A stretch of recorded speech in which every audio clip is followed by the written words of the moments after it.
Хайырлы кич, хөрмәтле телевизор караучылар, Мөслим телевидениесе үзенең тапшыруларын дәвам итә. Хәбәрләр чыгарылышы белән студияда мин Лилия Шәймиева. Бүгенге чыгарылышта. Агачлар шаулап үссен, урманнар күкрәп торсын. Мөслимлеләр агач утырту акциясына кушылды. Яшәү мизгел, хәтер мәңгелек. Рушуга мәктәбендә истәлек почмагы ачылды. Булачак табиблар Мөслим җирлегеннән чыга. Гимназияның медицина сыйныфы оста белгечләр әзерли. Хәзер әлеге һәм башка вакыйгалар хакында тулырак. Урманнарны саклыйк бөтен Россия акциясына кушылып, яшьлек спорт комплексы территориясында яшь нарат үсентеләре утыртылды. Әлеге эштә районның оешма предприятие коллективлары активлык күрсәтте. Бу көнне комплекс мәйданына утыртылган 500 төпкә якын агач үсентеләре Минзәлә питомнигыннан кайтарылган. Акцияның төп максаты урманга сак караш тәрбияләү, җәмәгатьчелек игътибарын урман ресурсларын саклау һәм арттыру проблемаларына юнәлтү.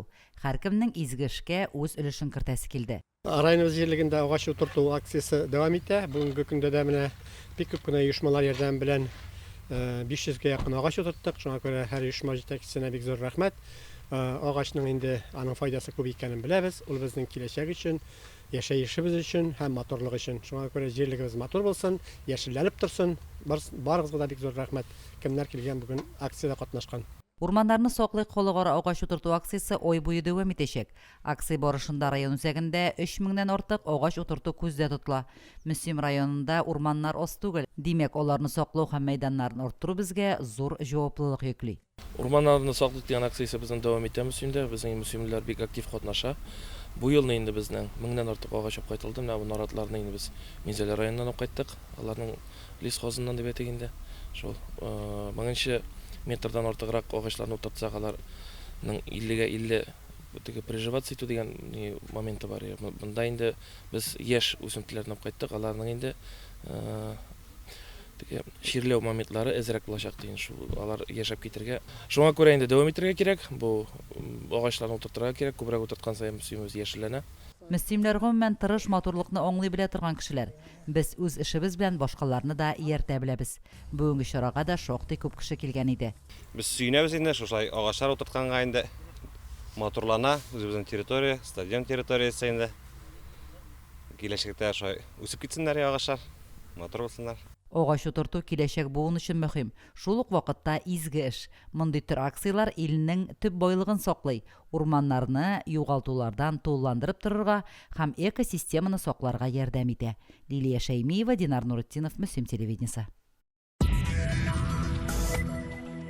Мизгел яшәр үзәгендә актив әтиләр катнашында очрашу үтте. Җаваплы әти проект кысаларында үткәрелгән чарада Татарстан Республикасы Әтиләр союзы рәисе Гадел Захретдинов катнашты. Мәктәп тормышында актив булган бер төркем әтиләргә Союз отцов региональ хәрәкәтенең рәхмәт хатлары тапшырылды.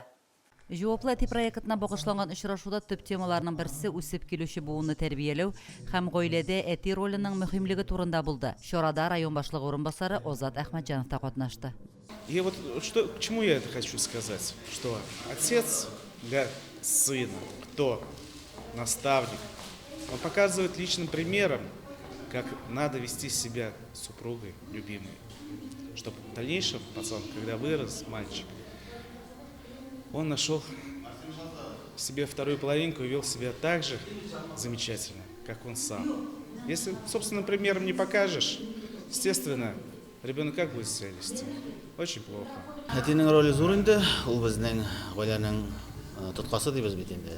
Төп мал тавышы бит инде. Әти булмаса инде гаилә таркала дип уйлыйм. Шуңа күрә инде күбрәк әтиле гаиләләр булсыннар, аерылмасыннар, бергә яшәсеннәр. Гаиләдә әтинең роле бик мөһим, бигрәк тә улларны тәрбияләүдә. Чөнки чын ират кем генә булмасын, үз үрнәге белән баланы хатын-кызга ничек карарга, гаилә турында кайгыртырга, конфликтларны шишәргә, гаиләдә дуслык мөнәсәбәтләре булдырырга өйрәтәчәк. 2016 елдан Мөслим районының барлык гомуми белем бирү учреждениеларында әтиләр советы оештырылды. Районның әтиләр советы рәисе итеп Марсель Муфаззал улы Әхлиев сайланды. Әти кеше семьяда иң кирәкле кеше дип уйлыйм мин. Чөнки инде әти кеше балаларны дөрес тәрбия биреп, бигрәк тә инде малай кешегә тәрбия биреп, аларны инде тормышта үзләрен юл табырлык иттереп, сабыр булырга икән, төрле конфликтный ситуацияларны ничек иттереп чыгарга икән, әти кеше өйрәтә дип мин уйлыйм. Һәм инде төрле һөнәрләргә дә әти кеше өйрәтә. Балаларның тормышында әтиләрнең роле бик мөһим, бик кирәк, һәр көн кирәк, һәр төн кирәк. Шуңа күрә барлык әтиләрне дә шушы бәйрәм белән котлыйм. Сау сәламәт булыгыз, балаларыбыз сау сәламәт булсын, балаларга игътибарыбызны арттырыйк. Әти әнидән башка гаиләнең мөмкинчелеге юк бит инде. Без үрнәк буларак тырышабыз үзебезнең балаларга. Аларны киләчәктә яшәргә өйрәтәбез. Дөньяны танырга, дөньяда үзен ничек тотарга тәрбия бирәбез. Аның өчен үзебез үрнәк буларак тырышабыз дип уйлыйм. Мәктәп һәм гаилә арасында хезмәттәшлекнең бик кызыклы һәм перспективалы формаларының берсе әтиләр берлеге. Бу орган районыбызның гомуми белем бирү учреждениеларының нәтиҗәле тәрбия системасының аерылгысыз өлешенә үрелде. Һәм бүген без биредән иң актив әтиләребезне чакырып, алар белән очрашуга чакырдык. Һәм инде аларны белән яңа максатлар, бурычларын куеп, инде 2нче елга тагып утыртып эшләргә дигән өметләрне кайтып китәр. Алда безнең әтиләр бәйрәме, әтиләр көне, шуңа инде без аларны ихластан бәйрәм белән дә котлыйбыз. Инде әтиләр һәрвакыт шулай ярдәмгә килсеннәр, тәрбиядә, чөнки әти кулы иң мөһиме. Безнең лицей тормышында соңгы вакытта әтиләрнең активлыгы бик арта башлады. Бу безне бик нык сөендерә. Алар инде безнең төрле чараларда актив катнашалар, бергә эшлибез. Төрле юнәлешләрдә, бигрәк тә менә инде патриотик тәрбия юнәлешендә актив эшләп киләбез. Аларга бик зур рәхмәт. Әтиләр советының төп максаты укучыларны тәрбияләүдә әтиләрнең ролен көчәйтү, аларга ярдәм итү. Чара ахырында мәктәп тормышында актив булган әтиләргә Әтиләр союзы региональ иҗтимагый оешмасының рәхмәт хатлары тапшырылды. Лилия Шәймиева, Динар Нуретдинов, Мөслим телевидениесе. Рушшуга мәктәбендә истәлекле чара узды. Агымдагы елда Рушшуга мәктәбе «Героем будем достойны» проектында катнашып, грантка лаек булды. Әлеге проектны гамәлгә ашыру максатында мәктәптә истәлекле пичмак, хәтер һәм ватанпәрвәрлек пичмак эшләнде. 2025 елда Бөек җиңүнең 80 еллыгына һәм ватанны саклаучылар елы уңаеннан ачылган пичмакта Бөек Ватан сугышы чорын чагылдыручы стендлар, махсус хәрби операцияга багышланган мәгълүматлар тупланган. Хәтер һәм ватанпәрвәрлек пичмагын эшләү максатында мәктәп коллективы зур эш башкарган. Электрон базада Бөек Ватан сугышы һәм махсус хәрби операциядә катнашучылар турындагы мәгълүмат топланган. Махсус хәрби операциядә батырларча һәлак булган авылдашларның да фотолары урнаштырылган пичмакта. Чараны ашып, кунаклар иңелек пичмакка керүче кызыл лентаны кистеләр. Чарада район җитәкчелеге, мәктәп коллективы, махсус хәрби операциядә катнашучы егетләрнең әти-әниләре һәм якыннары катнашты. Яңа ясалган залда чараның тантаналы өлеше узды. То, как вы чтите своих героев, то, как вы сегодня здесь все оформили, и даже на кладбище, да, как вот эта аллея героев, которая есть, это большой пример для всего нашего района, для глав сельских поселений, для нас самих. Район башлыгы Альберт Хуҗин махсус хәрби операциядә батырларча һәлак булган Алексей Красинковның якыннарына аның бүләкләрен, махсус хәрби операциядә катнашучы һәм 2нче дәрәҗәдәге хәрби батырлык медальләрен тапшырды. Чара барышында кунакларның чыгышлары да тыңланды. Пусть настанет скорее мир, и мы будем здесь гордиться теми, кто отдал за нашу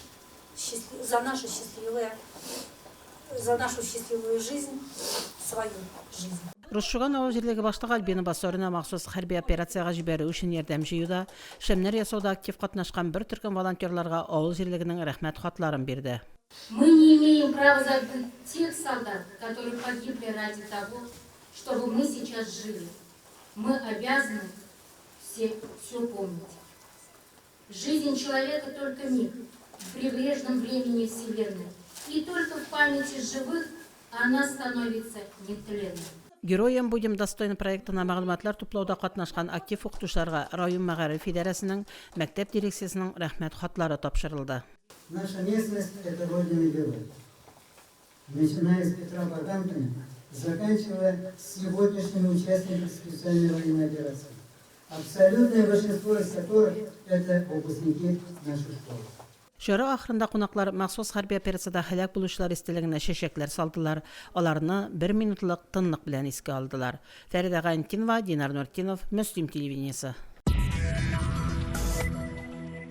Мәгариф системасы һәр даим үзгәрешләр кичерә. Мәктәп яшеннән үк балаларга һөнәр сайларга ярдәм итү белем бирү системасында һәр вакыт үзәктә булды. Шуларның берсе профильле сыйныфлар ачу. Менә 3 ел инде Мөслим гимназиясе укучылары медицина сыйныфларында һөнәри күнекмәләр ала, мөгаллимнәр җитәкчелегендә төрле проектларны тормышка ашыра, фәнни тикшеренүләр үткәрә. Быел Муслим гимназиясе РАЭКС рейтинглар системасында чыгарылыш укучыларының медицина юнәлешендә көндәшлеккә сәләте буенча Россиянең иң яхшы 100 мәктәбе арасында 38-нче урынга чыкты. Мондый нәтиҗәгә алар медицина сыйныфларында белем биреп ирешәләр. Мин бәләкәй чактан ук табиб буларга хыялландым. Әлеге үземнең хыялымны чынга ашырыр өчен безнең быел мәктәптә профильләр буенча укыту каралган. Ул физика һәм биология, химия фәннәре буенча. Шуңа мин медкласста укыйм. Менә көзге каникулларда без Әлмәтнең медицина көллиятенә барачакбыз. Анда медицинага кагылышлы темалар үтәчәкбез. Мин 9-нчы класстан бирле медицина классында белем алам. Үземнең гомеремне, киләчәгемне медицина белән бәйлисем килә. Шушы класста уку миңа бик күп мөмкинлекләр бирде. Без биология һәм химия фәннәрен тирән уку белән шөгыльләнәбез. Без мәктәптән тыш медицина белән бәйле бик күп чараларда, олимпиадаларда катнашабыз. Мондай эшләрдә катнашу миңа бик күп мөмкинлекләр тудыра. Миңа бик кызык һәм миңа бик ошый. Муслим гимназиясендә медицина сыйныфы ашу идеясе юктан гына барлыкка килмәгән. 3 ел элек Шамил Баянов район тарихында беренче тапкыр химия һәм биология фәннәреннән бердәм дәүләт имтиханнарын 200 балга тапшырган иде. Әлеге нәтиҗә белән аның дәрәҗәле медицина университетына бушлай укырга керүе бик күп укучыларда алга таба медицина буенча белем алуга кызыксыну уяткан. Беренче тапкыр безнең муслим тарихында республикада да бик күп күрмәгән муслим авыл җиреннән шундый результат белән чыгу инде ул күпләрне шаккаттырды. Медицина институтлары барыбер мәктәпләрнең шушы нәтиҗәләре белән белешеп торалар. Һәм инде алар үзләре безгә чыктылар. Өстәмә шөгыльләр, өстәмә белем бирүләр түләүле икәнлекне әтиәниләр ничек карар дигән фикер белән без инде әкренләп әтиәниләр белән сөйләшеп эшли башладык. Медицина сыйныфлары ачуны сорап быел балалары 9-нчы сыйныфка килүче ата-аналардан 2 дистәдән артык гариза кергән. Практика узган укучыларга уку елы ахырында махсус юнәлешле курсларда белем алу турында сертификат тапшырылачак. Бу исә 9-нчы сыйныфны тәмамлаган укучыларга профиль буенча уку йортларына кергәндә өстәмә 3 балл бирә. 9-лар, 10-лар безнең 21 укучы бу атнадан 16 октябрьдан Әлмәткә инде медицина нигезләрен өйрәнү курсларына йөри башлыйлар. Һәр атнаның четверге без инде яңа елга хәтле бу курсларны бетерәбез һәм 10-нчы сыйныф укучылары җәйге практика утәчәкләр. Обучение в этом классе дали огромные возможности для нашего будущего. Обучаясь в этом классе, мы видим, каким предстоит наше будущее, всю суть медицины, каким образом все это происходит. Прошлым летом мы проходили практику в Альметьевской больнице. Нас разделили по разным отделениям. Мы увидели различные оборудования, как проходят операции и многие различные хирургические манипуляции. Яңа профиль буенча сыйныфлар ачылу укучыларда ныклы белем алуга, табигать фәннәрен тирәнтен үзләштерүгә омтылышны арттырган. Эчке мотивацияның булуы укучылар өчен дә, ата-аналар өчен дә зур шатлык. Шушы практика вакытында алар инде профессияга чын-чынлыклап эшләп карау аларның шундый тәҗрибә моменты була. Инде ул бик кирәкле мәктәптә укыганда ул инде медицина гына түгел, бөтен профессиягә да мәктәптә укыганда менә шу 10-нчы сыйныфларда эшләп карау булса, ул бик яхшы. Тәҗрибәләр ясарга, фәнни тикшеренүләр үткәрергә махсус җиһазлар алу өчен укытучылар, укучылар белән берлектә проект эше башкарып грант утканнар. Нәтиҗәдә кыйммәтле уку асбапларына, җиһазларга ия булганнар. Без дәрестән тышта төрле фән олимпиадаларына әзерләнәбез, катнашабыз, конкурсларга катнашабыз. Безнең инде экодоблесть, экологик отряд бар. Бу калейдоскоп кружок эшчәнлеге кысаларында оештырылган отряд.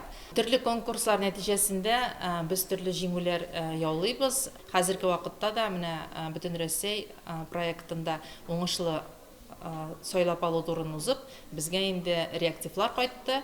10 класстагы медицина классындагы укучыларына белән 5 укучы белән без шушы проектта катнашабыз. Мөслим гимназиясының медицина сыйныфларында белем алучы укучылар практика үтәр өчен Әлмәт шәһәренә 10 тапкыр барачак. Курслар октябрь ахырында башланып, яңа ел бәйрәмнәренә кадәр тәмамланыр дип көтелә. Гөлназ Җәлилова, Динар Нуртдинов, Мөслим телевидениесе. Тату аш татлы булыр диләр. Балаларның туклануы әти-әниләрне борчыган төп мәсьәләләрнең берсе. Сабыйларыбыз нәрсә ашый? Мәктәптә туклану ничек оештырылган? Теманың дәвамы алдагы сюжетта. Мөслим урта мәктәбендә җомга көнне төшке ашка дуслык боткасы белән тавык итеннән әзерләнгән кәтлит, алма, компот ипи бирделәр. Югары сыйныфларга яшь үзенчәлекләрен исәпкә алып, менюда борщ каралган иде. Балалар белән меню нигезендә тукланалар. Меню инде 2 атнага төзелгән. Без үзебез ләззәтле пешерә алмыйбыз, шул меню нигезендә генә пешерәбез. Без Ибрагимова, безнең поставщик инде Ибрагимова, бик качественный товарлар китерә. Бердәм булып эшлибез, бер-беребезне аңлыйбыз. Балалар ашау бик әйбәт дип уйлыйм инде мин. Балалар бик канәгать. Мәктәпләрдә һәм балалар бакчаларында туклану нормалары санитар-эпидемиологик таләпләрдән чыгып билгеләнә. Пешекче нәрсә тели, шуны пешерә алмый. Бартыр ризык алдан расланган меню буенча әзерләнә. Иртәнге аш укучылар өчен бигрәк тә мөһим инде. Һәм иртән ашарга өлгермәгән балалар мәктәпкә килгәч бирелгән боткаларны турысынча ашап бетерәләр.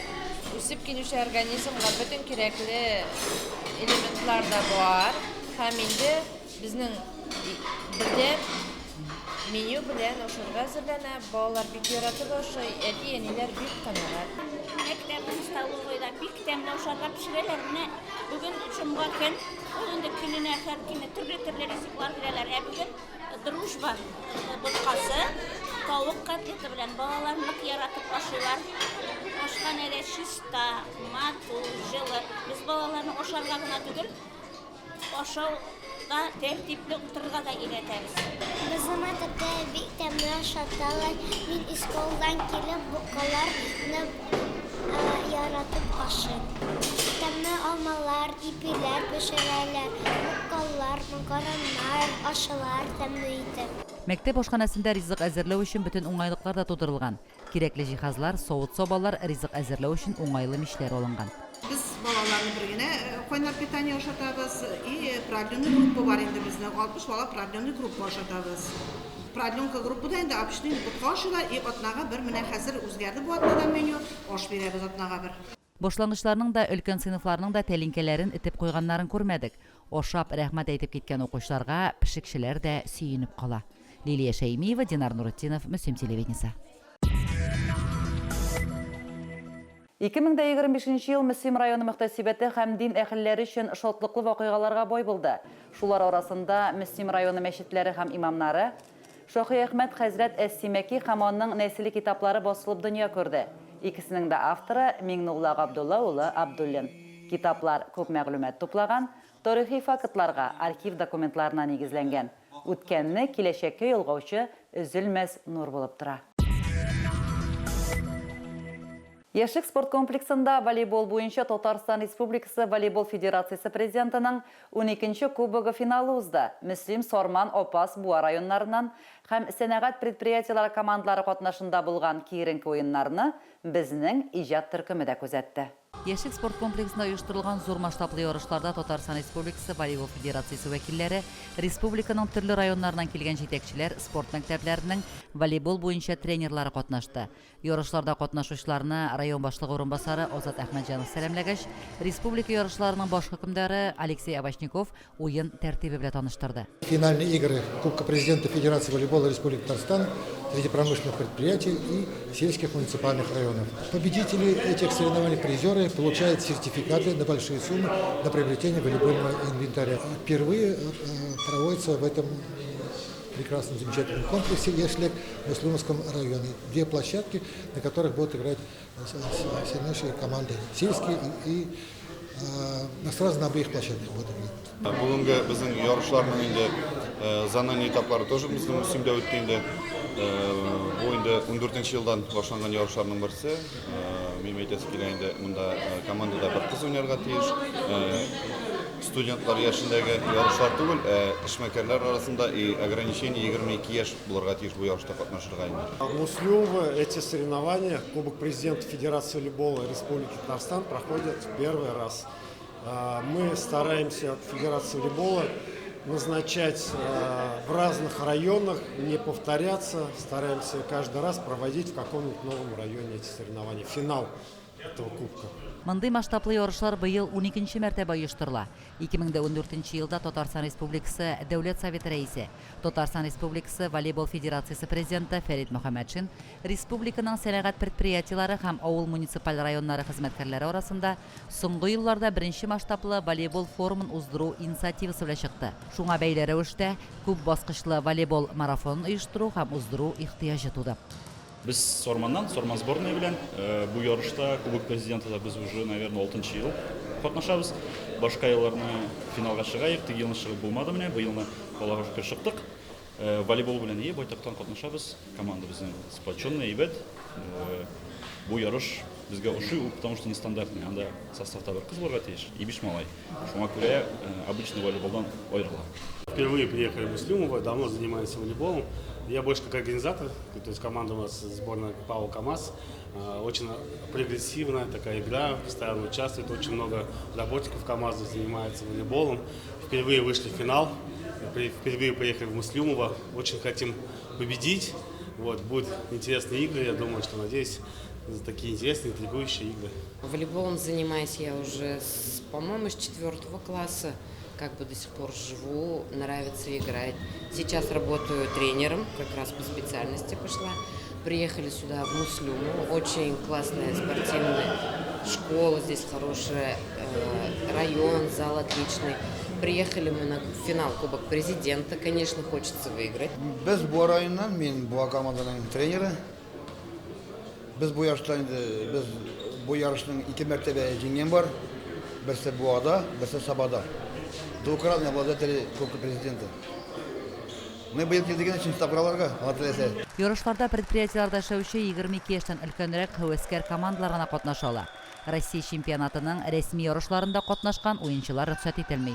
Бу масштаблы чараның төп үзенчәлеге финал уеннарында җиңүче һәм призер командаларга волейбол инвентарьлары алуга сертификатлар тапшырыла. Лилия Шәймиева, Динар Нуртдинов, Мөслим телевидениесе. Яшьлек спорт мәктәбе базасында бадминтон буенча Татарстан Республикасы шәхси кубогының 3-нче тур зона этабы ярышлары булды. Аны ачу тантанасында район башлыгы Альберт Хуҗин катнашты. Ярышларда Ознакай, Әлмәт, Лениногорск, Сорма, Мөсим районнарыннан бадминтончылар көч сынашты. Ярышлар 2011 елда туган һәм оннан кечерәк малайлар кызлар арасында яшь төркемнәрендә һәм Б төркем арасында үтте.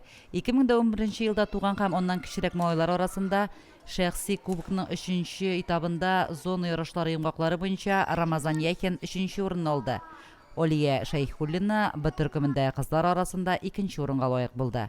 Егетләр арасында Ойнур Җәлилов 1-нче урынны яулады. Ярышлар шәхси ялгыз разрядта уздырылды. Гади һәм эчкерсез булулары белән үзләренә каратып торучы кешеләр бар. Әлеге сүзләр Мөслим авылында гомер итүче Флүрә һәм Әсхәт Шәяхмәтовлар гаиләсе турында әйтелгәндер кебек. Алдагы сюжетыбыз шушы матур гаилә турында булыр. Флюра Пактаныш районының Табанлы күл авылы кызы булачак тормыш иптәше белән ул район кулланучылар җәмгыятендә эшләгән вакытта таныша.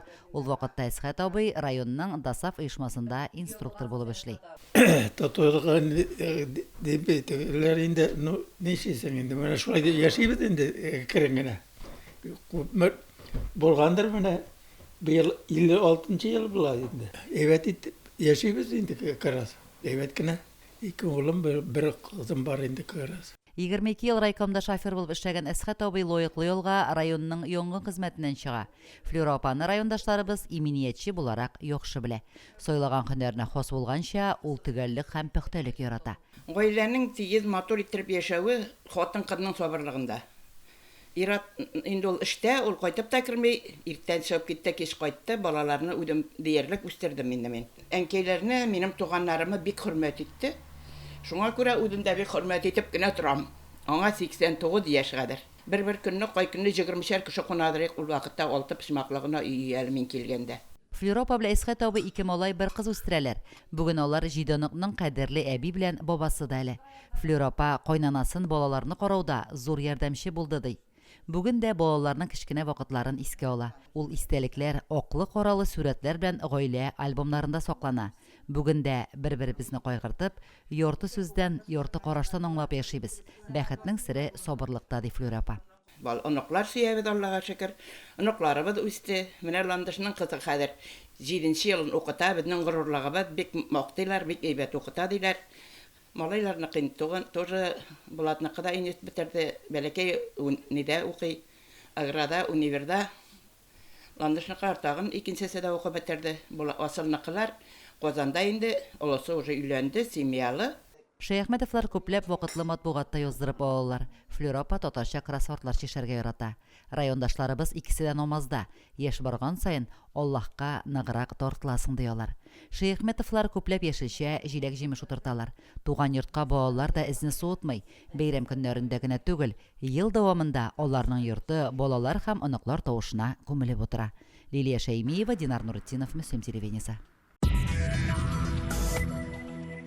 Зыйфа Басырова исемендәге район мәдәният йортында Ильяс Халиковның «Минбар» татар дини театры тамашасы булды.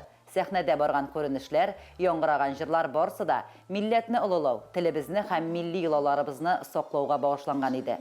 Тамашачылар сәхнәдәге образлар аша татар милләтенең зур бердәм милләт булуына сокланып утырды. Чара һәркемнең күңеленә дә хуш килде. Әлегә шулар, мин Илья Шәймиева, сезнең белән сау булашып торам. Исән-имин булыгыз.